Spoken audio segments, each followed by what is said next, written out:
Hi, welcome to the Freedom Chick blog. I'm Bryn, and I was inspired by a friend of mine the other day when he reached for some Pop Secret microwavable popcorn to put together a little video blog to share some information about what microwave popcorn is, why you may not want to choose that as a popcorn snack, and what you can do to make a homemade, healthy popcorn snack.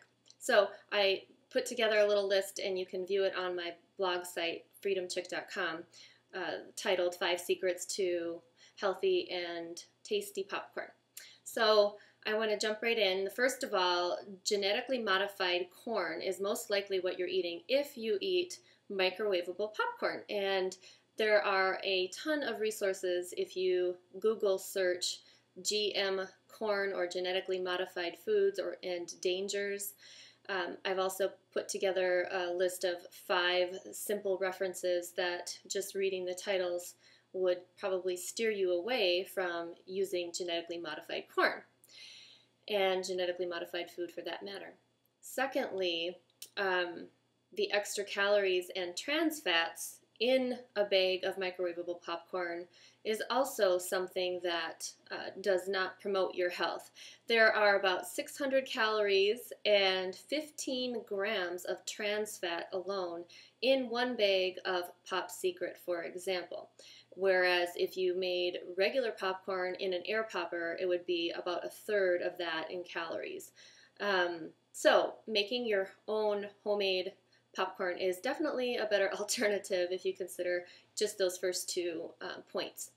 Thirdly, you can, if you avoid making microwave popcorn, consuming microwave popcorn, you can avoid the toxic chemicals, food colorings, artificial flavorings, and diacetyl, which is butter flavor, which if you go to the OSHA's website, and I provide a link to that, is listed as a hazardous item. So there's a whole data sheet on that, and it has been linked to Alzheimer's disease.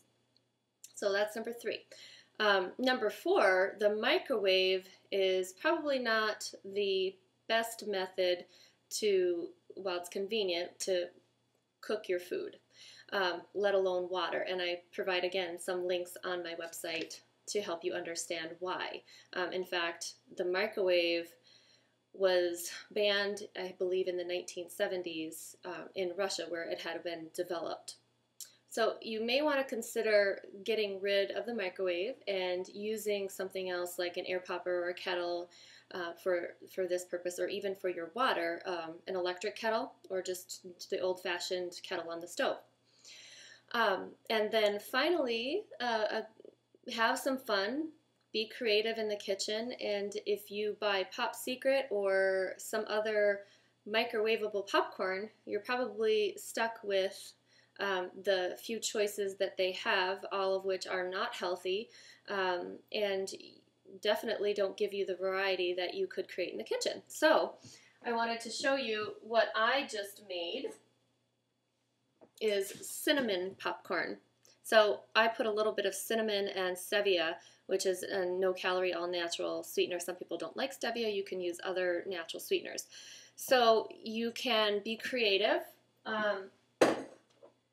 You could also use some kind of spice, like this cayenne, which was a local botanical store that produced this right from their own garden.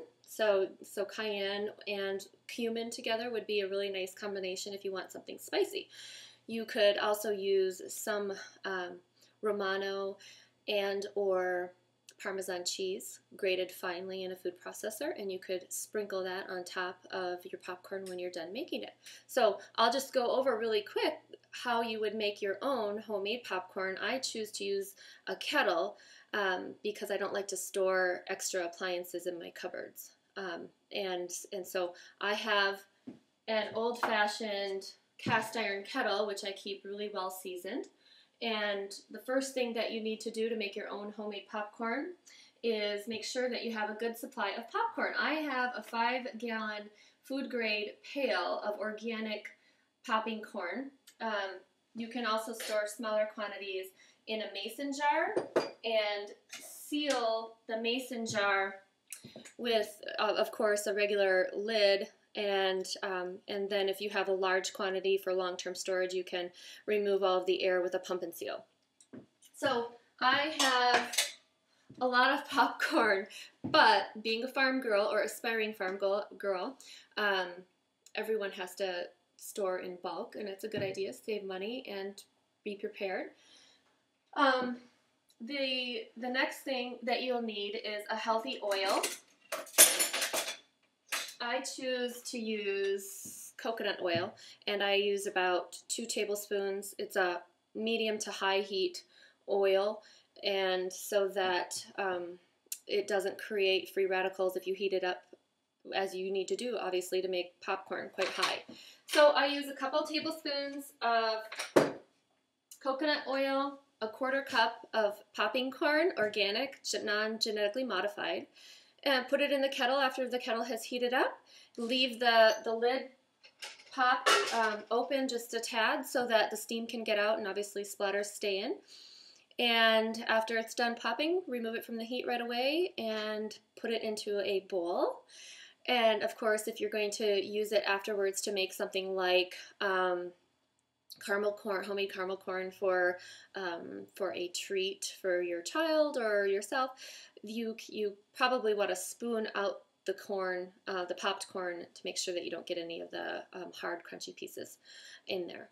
So then season it up as you see fit. Of course, if you use coconut oil, you probably have imparted enough flavoring and oil to not have to use butter. But if you choose to use butter, you can clarify it, preferably in your food dehydrator at a low temperature.